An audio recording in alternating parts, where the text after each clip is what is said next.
من الشیطان الرجیم بسم اللہ الرحمن الرحیم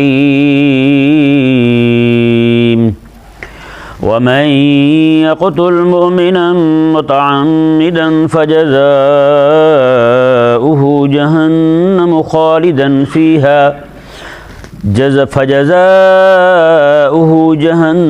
خالدا فيها وغضب الله عليه ولعنه وأعد له عذابا عظيما۔ اس آیت مبارکہ میں اللہ تبارک و تعالی نے قتل عمد کی اخروی سزا کو بیان فرمایا۔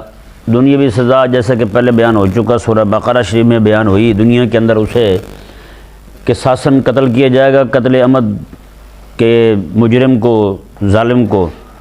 تو اس آیت مبارکہ میں اللہ تبارک و تعالی نے ایسے بندے کی جو بندہ قتل کے بعد توبہ کیے بغیر ہی مر جائے، اس کو یہاں سزا نہیں ہوئی، قصاصاً قتل نہیں کیا گیا، تو اس بندے کی سزا جو ہے وہ اس آیت مبارکہ میں آخرت میں اس کے ساتھ کیا ہوگا وہ بیان فرمائی اللہ تعالیٰ نے۔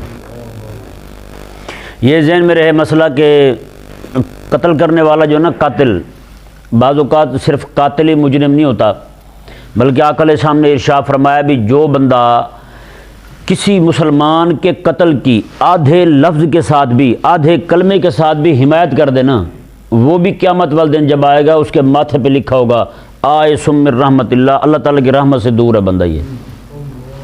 یہ آدھے جملے، آدھا کلمہ فرمایا حضور نے، آدھا کلمہ، جیسے اقتل ہے نا، تو قتل کر دے، اس سے کچھ نہیں ہوتا، اقتل تو قتل کر دے، یہ ایک جملہ ہے، یہ احتیاط کے لیے کلمہ بولا، یہ اس کی حمایت کے لیے، احتیاط نہیں، اس کی حمایت کے لیے یہ جملہ بولا، کلمہ بولا اس نے، کر دے تو قتل۔ حضور فرماتے کسی نے اک کہا ہے نا، تل نہیں بھی کہا، اک آدھا کلمہ ہے، حضور نے فرمایا کسی نے اک کہا ہے نا، آقا علیہ السلام قیامت والے دن وہ بھی کیا لٹکا جائے گا، اس کے بھی ماتھے پہ لکھا ہوگا یہ بندہ رب تعالیٰ کی رحمت سے مایوس ہو جائے، بس اسے کچھ نہیں ملنے والا رب تعالیٰ کی رحمت سے، وہ بھی قیامت والے دن قاتل کے سزا ساتھ جہنم میں سزا پائے گا۔ آج دیکھیں کتنی ساری جگہوں پہ مسلمان قتل ہو رہے ہیں یا نہیں، اور وہاں پہ جو قتل و غارت ہو رہی ہے مسلمان ہی مسلمان کو مار رہے ہیں، اور جہاں مسلمان کو مار رہے ہیں، دونوں پارٹیاں اپنے اپنے طور پر جناب جو بھی ہے معاملہ وہ اپنا کہہ رہی ہے کہ یہ ہوا تھا، وہ اپنا کہہ رہی ہے یہ ہوا تھا۔ اب خواہ مخواہ کے ہم لوگ بیٹھ کے کبھی اس کی حمایت کر کے کبھی اس کی حمایت کر کے اپنے آپ کو جلی جہنم خرید رہے ہیں۔ یہاں پہ پاکستان میں کتنے سارے قتل ہوتے ہیں، ہم خواہ مخواہ جناب ایک کی طرف ہو جاتے ہیں، ہمیں پتہ نہیں ہوتا حقیقت حال کا کیا ہے۔ آج کل کا دور بھی ٹی وی کا دور ہے، میڈیا کا دور ہے، انہوں نے جو جھوٹ گھڑا سارے کا سارا سنا دیا اوپر، ہے یا نہیں ایسا؟ ہم خواہ مخواہ کسی کے یہ گھر بیٹھے ہوئے کسی قاتل کی حمایت کر دینا نا قبلہ، یہ صرف پوری حمایت کرتے ہیں ہم، تو ہماری پارٹی ہے، اس نے مار دیے کو بندے، حکومت نے مار دیے ہیں، ہم خواہ مخواہ ان کی حمایت کریں گے، تو حضور فرماتے ہیں اس قتل میں وہ سارے شریک ہوں گے جتنے بھی لوگ اس کی حمایت کرنے والے۔ آدھا لفظ، آدھا کلمہ بول کے جس نے اک بھی کہہ دیا نا، اس کے ماتھے پہ لکھا ہوگا قیامت والے دن اللہ تعالیٰ کی رحمت سے مایوس ہے۔ تو جو بندہ خود مباشر ہے، یعنی خود بندہ قتل کر رہا ہے بندہ، ہاں جی، جو حکم دے رہا ہے، جنہوں نے جناب وہ کورٹوں میں بیٹھ کر جنہوں نے احکامات جاری کیے، ہاں جی ٹھیک ہے جی لٹکا دیں اسے، وہ بندہ بے قصور ہے۔ وہ اس طرح کی حرکتیں جو کرتے ہیں سارے کے سارے، پھر پولیس والے بھی نہیں پوچھتے ہاں جی ہمیں آرڈر دے رہے ہیں اسے مارنے کا، اس کا حلال بھی ہے یا نہیں، وہ بھی کہتا ہے بھی 35,000 ہمیں مفت کو تھوڑا ملتا ہے، وہ بھی اس لیے تو ملتا ہے جو بھی کہہ دیں ہم کر دیں، بس وہ حلال ہو وہ حرام ہو جو بھی ہو ہم کر دیں، بس یہ اسی لیے تو ہمیں پیسے ملتے ہیں۔ وہ بھی کہتے ہیں ہماری نوکری کا مسئلہ ہے، بھائی نوکری کا مسئلہ تو یہ آخرت کا کوئی مسئلہ کو نہیں، آخرت میں نہیں دیکھنا تو نے تیرے ساتھ کیا بننے والا ہے آگے۔ تو بتائیں نا یار، جو بندہ آدھے کلمے کے ساتھ کسی کے قتل کی حمایت کر دے کسی مومن کی، اور وہ بھی ناحق ہو، تو اس کے ساتھ یہ بنے گا کہ قیامت والے دن اس کے ماتھے پہ لکھا جائے گا یہ بندہ رب تعالیٰ کی رحمت سے مایوس ہے، اور وہ بھی قاتل کے ساتھ جہنم میں سزا پائے گا، اور سزا کتنی پائے گا اللہ اکبر یہ دیکھیں۔ رب تعالیٰ نے فرمایا فجزاؤہ جہنم خالدا فیہا، وہ جہنم میں ابد الاباد تک بہت لمبا عرصہ تک رہے گا، جہنم میں بہت لمبا عرصہ تک، ہمیشہ تو نہیں رہے گا لیکن ایک لمبا عرصہ تک رہے گا مومن جو ہوگا۔ اللہ اکبر کبیرہ۔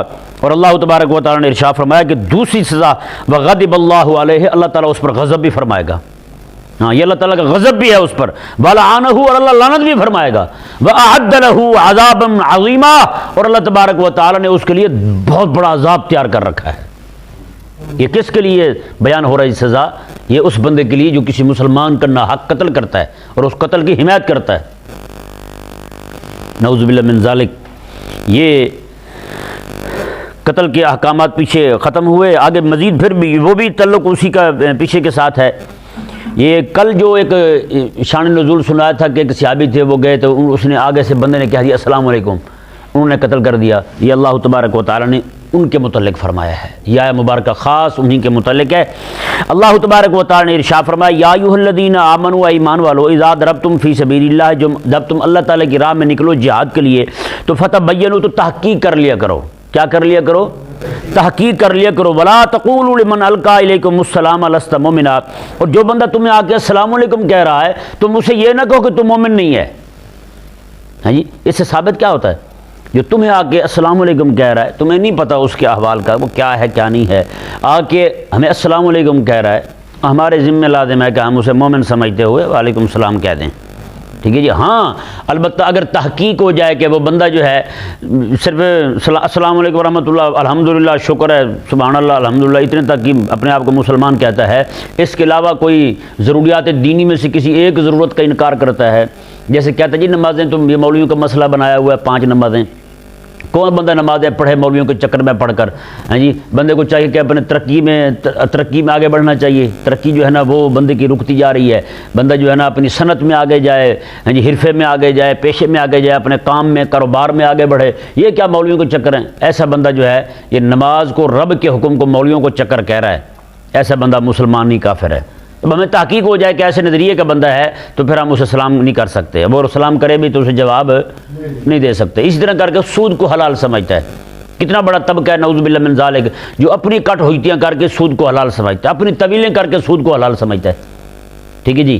ایسے لوگ جو ہیں، سود کو حلال سمجھنے والا بندہ کون ہے؟ کافر ہے، یہ پکا ٹھکا مسئلہ ہے۔ اور اسی طرح کر کے کوئی بندہ آقا علیہ السلام کی عقیدہ ختم نبوت کا منکر ہے، جیسے مرزائی قادیانی ہیں، یہ بھی اپنے آپ کو مسلمان کہتے ہیں، یہ بھی اذانیں پڑھتے ہیں، یہ بھی سارا کچھ کرتے ہیں، ہے یہ نہیں؟ نمازیں یہ بھی پڑھتے ہیں، تو سارے معاملات کرتے ہیں، لیکن ہیں کافر۔ کیوں؟ کہ ضروریات دینی کے انکار کرنے والے ہیں، مرتد ہیں، زندیق ہیں یہ لوگ، ٹھیک ہے۔ اب ان کو سلام کرنا تو کیا ان کی طرف دیکھنا بھی جائز نہیں ہے۔ اسی طرح کر کے یہ لوگ جو ہیں، بہت سارے مسائل ہیں ایسے جو ضروریات دینی میں سے ہیں، یہ جب بھی کوئی مسئلہ پیش آئے، کوئی بندہ کسی مسئلے کا انکار کرے تو اسی وقت کسی عالم سے پوچھنا چاہیے، ہاں جی بتائیں اس نے فلاں مسئلے کا انکار کیا ہے، اب اس کے متعلق کیا حکم ہے۔ کوئی بندہ اذان کا انکار کر دے، اذان نہیں ہونی چاہیے، وہ بندہ بھی کافر ہے، کیونکہ اذان ضروریات دین میں سے ہے، ٹھیک ہے نا جی۔ اور ایسے لوگ پورے علاقے والے اگر اذان دینے سے انکار کر دیں تو علماء نے فرمایا کہ ان کے خلاف جو ہے وہ جہاد کیا جائے، ان کو قتل کر دیا جائے، ان سے لڑا جائے کہ اذان کا انکار کر رہے ہیں، اذان شعائر اسلام میں سے ہے۔ اور اسی طرح کا کسی علاقے کے لوگ ختنے کا انکار کر دیں، ختنہ نہیں کریں گے ہم، ان کے خلاف بھی جہاد کیا جائے۔ بتائیں، ایک ختنہ کرنا چھوٹا مسئلہ ہے نا، اس کی عقیدہ ختم نبوت کے ساتھ اس کا کیا تعلق ہے؟ عقیدہ ختم نبوت کا ہاں اتنا بڑا مسئلہ، اور یہ کتنا چھوٹا مسئلہ، ختنے والا مسئلہ ہے جی۔ تو جو بندہ اس ختنے کے مسئلے کا انکار کر دے کہ یہ ہم علاقے والے ختنہ نہیں کریں گے، ان کے خلاف جہاد کا حکم ہے۔ تو جس علاقے کے لوگ ختم نبوت کا انکار کر دیں ہیں، کہ اللہ تعالیٰ کے وجود کے ہی قائل نہ ہوں، نعوذ باللہ من ذالک، اللہ تبارک و تعالیٰ کے وجود کو، اللہ تبارک و تعالیٰ کی ذات کو گورکھ دھندا کہیں ہیں۔ گورکھ دھندا یہ اس دھاگے کو کہتے ہیں جو بکھرا ہوا ہو، الجھا ہوا ہو، آپس میں پتہ ہی نہ چلے کہ کیا ہے کیا نہیں، اسے کہتے ہیں گورکھ دھندا۔ جو وہ بندہ ایسا ڈرامے باز ہو، اس کا پتہ ہی نہ چلے کہ کیا کہتا ہے، اسے گورکھ دھندا کہتے ہیں، نعوذ باللہ من ذالک۔ ہمارے تو پاکستان میں ایک قوالی ہے جو رب تعالیٰ کو کہہ رہا ہے، نصرت فتح علی خان، تو گورکھ دھندا ہے، رب کو کہہ رہا ہے، رب تعالیٰ کو کہہ رہا ہے تو گورکھ دھندا ہے۔ پتہ ہے نا، اس کے جب قبر کھلی تھی، انہوں نے قبر کھولی تھی، انتہائی حیران کن بات، ابھی بندہ زندہ ہے، اس کا سگا بھانجا اس میں تھا، فیصل آباد میں وہ پڑھتا تھا، وہ آئے اس کی قبر پر، انہوں نے کہا جی قبر انہوں نے منتقل کرنی تھی یا کیا کرنا تھا، بہرحال اصل اس معاملے کا مجھے نہیں پتا، جتنا اس نے مجھے بتایا، جتنا مجھے بالکل اچھی طرح یاد ہے، اس نے کہا کہ اس کی قبر جو ہے نا انہوں نے کھولنی چاہیے، تو مدرسے کے بچوں کو بلایا گیا بھی قرآن خوانی کریں۔ کہ جب وہ قبر کھولی گئی، اس کی تو بہت بڑا اژدہا اسے لپٹا ہوا تھا، بہت بڑا سانپ لپٹا ہوا تھا اسے، تو کہتے جتنے بچے تھے سارے ڈر کے، ایک دو بچے تو دماغ ہی ان کا گھوم گیا، کئی سارے بچوں کو دماغ گھوم گیا، اتنا بخار چڑھا، کئی کے ہفتے بخار ہی نہیں اترا بچوں کا، یہ حال ہوا تھا وہاں۔ پھر انہیں وہیں پہ دفن کر دیا اسے، جو رب تعالیٰ کو زندگی ساری گورکھ دھندا کہتا رہا اور اس پر لاکھوں روپیہ لیتا رہا، رب تعالیٰ کی گستاخی اتنی بڑی کرتا رہا، ہیں تم ایک گورکھ دھندا ہو ہیں کہنا یا اللہ تیرا پتہ نہیں چلتا تو کی کرتا رہنا ہے نعوذ باللہ من رب تعالیٰ کے بارے میں ایسی باتیں کرے گا، ایسے ایسے کفریہ کلمات اس کے گانوں میں اور اس کے کلام میں، اس کی قوالیوں میں، نعوذ باللہ۔ سمجھ سے بالا تر بات ہے، ہمارے لوگ بھی ایسے بے دین ہوئے جا رہے ہیں یار، ان لوگوں کے پیچھے پڑے ہوئے ہیں۔ خدا کے لیے یار اپنا ایمان بچائیں، ٹھیک ہے؟ کتنے سارے کفریہ کلمات آتے ہیں، کفریہ کلمات، کئی سارے لوگ پوچھتے رہتے ہیں ہاں جی یہ بتائیں جی، ہیں وہ کہہ رہے تھے، ایک بندے نے پوچھا، کہتا جی وہ بندہ کہہ رہا ہے کہ میں شیطان ہوں اور میرا یار فرشتہ ہے، وہ انگریزی کا لفظ بول رہا تھا، کہتا جی میرا یار جو ہے نا وہ فرشتہ ہے، میں شیطان ہوں۔ میں کہا نعوذ باللہ من ذالک، یہ فرشتوں پر تہمت ہے، فرشتے تو دشمن ہیں شیطان کے، ہیں وہ فرشتوں کو یار کہہ رہا ہے شیطان کا، ہیں جی اس طرح کر کے کلمے بولنے، جملے بولنے، نعوذ باللہ۔ یہ شیطان کے بچے پتہ نہیں کہاں بیٹھ کے سوچتے ہیں ذلیل لوگ، یہ نعوذ باللہ من ذالک۔ تو جو بندہ ضروریات دینی میں سے کسی ایک چیز کا انکار کرنے والا ہو، آپ کو تحقیق ہو جائے تو آپ پھر اسے سلام نہ کریں۔ ہاں وہ آ کے آپ کو السلام علیکم کہتا ہے، آپ کو پتہ نہیں ہے کہ وہ کس نظریے کا مالک ہے، تو آپ پھر اسے وعلیکم السلام کہہ لیں، آپ وعلیکم السلام کہہ دیں، آپ کی کوئی پکڑ نہیں ہوگی۔ کیوں کہ امام غزالی رحمہ اللہ ارشاد فرماتے ہیں جس بندے کا ادب نہیں بنتا تھا، آپ کر بیٹھے ہیں، آپ کو پتہ نہیں تھا، یہ بہتر ہے اس سے کہ کسی کا ادب بنتا ہو آپ اس کی بے ادبی کر بیٹھیں۔ یہ سمجھ آیا مسئلہ؟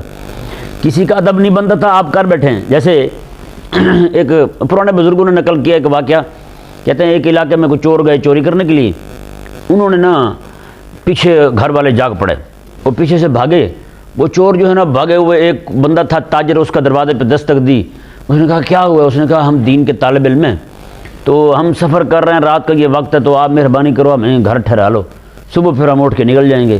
اس نے دروازہ کھولا، اس نے کہا حضور کے دین کے طالب علم ہیں، اس نے ٹھہرا دیا، کھانا بنایا سب کے لیے، کھانا جب کھلایا ان کو تو کھانا جو بچا اس کا، وہ کھانا لے کے گیا، اس کی بیٹی بڑے عرصے سے اپاہج پڑی تھی، بیچاری کھڑی نہیں ہو سکتی تھی، معذور سی ٹانگوں سے، بیمار تھی بالکل۔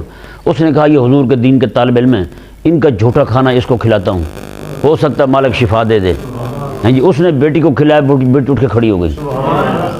وہ بندہ آیا، انعام و اکرام تحفے تحائف دے کے انہیں کہنے لگا جی بڑی مہربانی، آپ نے اتنا کرم کیا، مجھ فقیر کے گھر آئے، اللہ تعالیٰ نے بڑا فضل کیا، بڑی بڑی دوائیاں دے کے میں تھک گیا تھا، بالآخر ہم نے چھوڑ دیا تھا۔ انہوں نے کہا بیٹا جتنے دن ہیں زندگی کے پورے کرو۔ اس نے کہا اللہ تعالیٰ نے کرم کیا۔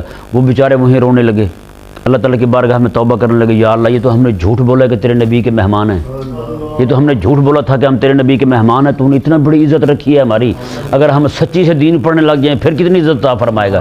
وہ وہیں سے توبہ کر کے باہر نکلے۔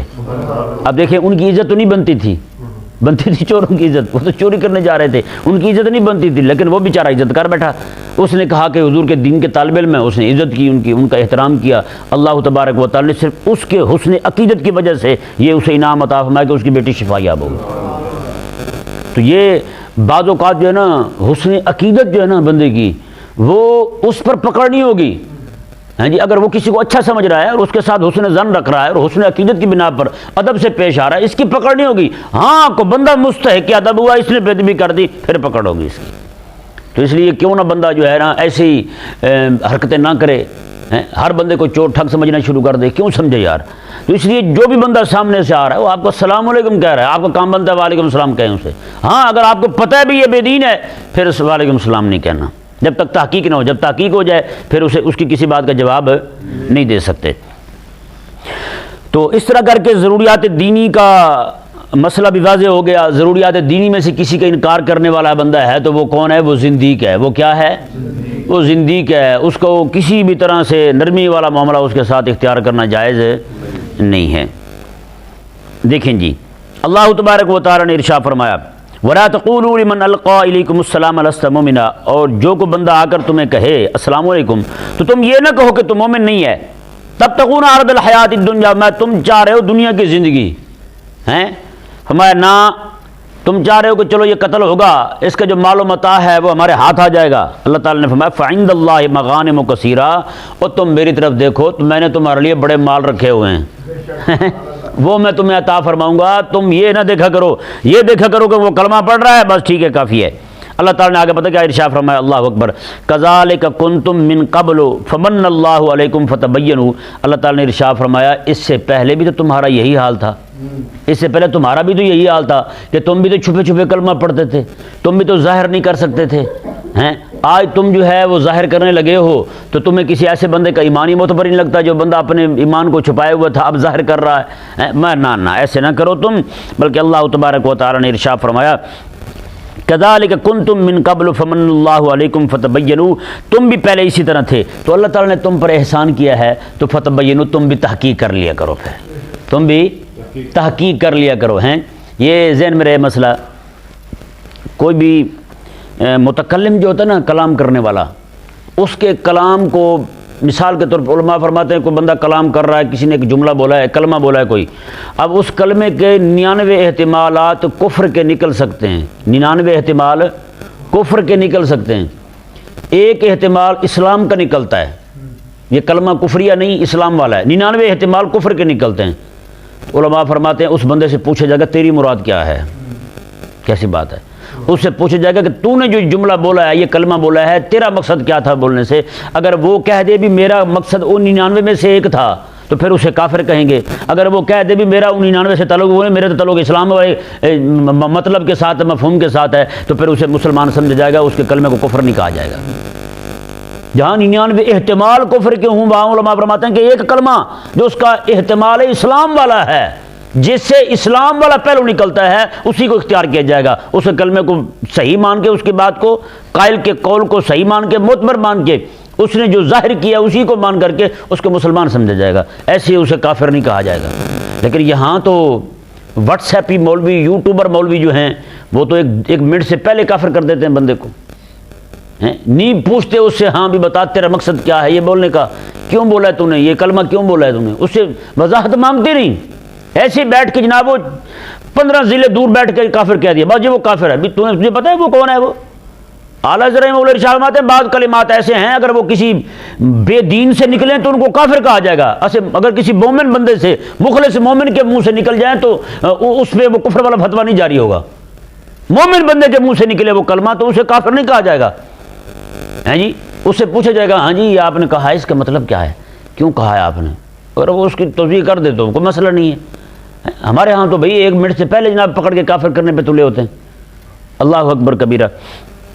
بہت سارے کلمات امام اہل سنت امام محمد رضا خان حنفی رحمہ اللہ نے، جن کو بڑے سارے فقہاء نے کفر کہا تھا، اعلیٰ حضرت رحمہ اللہ نے فرمایا کہ اس کا یہ پہلو بھی نکلتا ہے. ہاں جی یہ جو پہلو کفر والا ہے یہ ہے، اور اس کا پہلو اسلام والا، ایمان والا بھی نکلتا ہے. فرمایا کہ اس لیے اس کو کلی طور پر اسے کفری کلمہ نہیں کہہ سکتے آپ. اس پہ جو ہے نا اسے پوچھا جائے گا ہاں بھی آپ نے یہ جملہ کہا ہے کیوں کہا ہے. ٹھیک ہے، اگر وہ اپنی توضیح کر دے، وہ کہہ دے کہ میری مقصود ہی یہی تھا کہ کفری والا کلمہ، تو کافر کہا جائے گا. اگر وہ کہے جی میرا مقصد وہ نہیں تھا، میرا مقصد یہ تھا، تو پھر اسے کافر نہیں کہا جائے گا، مومن کہا جائے گا. سمجھ آیا نا مسئلہ. جن مولویوں بیچاروں کو کفر فقہی اور کفر کلامی کا فرق نہیں آتا، وہ بھی بیچارے جناب کافر کہنے پہ تلے ہوئے ہیں. ان کی مشینیں اس طرح چل رہی ہیں اندھا دھند چلا رہے ہیں. کریمہ علیہ السلام نے شاہ میں کسی بندے نے کسی مومن کو کافر کہا، کسی کو کافر کہا، اگر وہ کافر نہیں تھا حضور فرماتے ہیں وہ کفر اسی پر لوٹائے گا، وہ بندہ کہنے والا چلا جائے گا ایمان سے. بتائیں کتنا سخت معاملہ ہے کسی کو کافر کہنے کا. لیکن یہاں تو لوگوں نے مشینیں رکھی ہوئی ہیں، ہے یہ نہیں. اتنی جو ہے نا ملک میں اکنومی مضبوط نہیں ہو رہی جتنی یہ کفر کی مشینیں مضبوط ہو رہی ہیں. یہاں کفر کی مشینیں رکھی ہوئی ہیں انہوں نے، نعوذ باللہ من ذالک، دھڑا دھڑ چھاپ رہے ہیں جناب، یہ کافر وہ کافر، یہ کافر وہ کافر. بھئی جو کافر ہیں ان کے خلاف بولتے نہیں، جو کفریات بکتے ہیں ادھر بولتے نہیں. بہرحال اللہ تبارک و تعالی سمجھنے کی توفیق عطا فرمائے.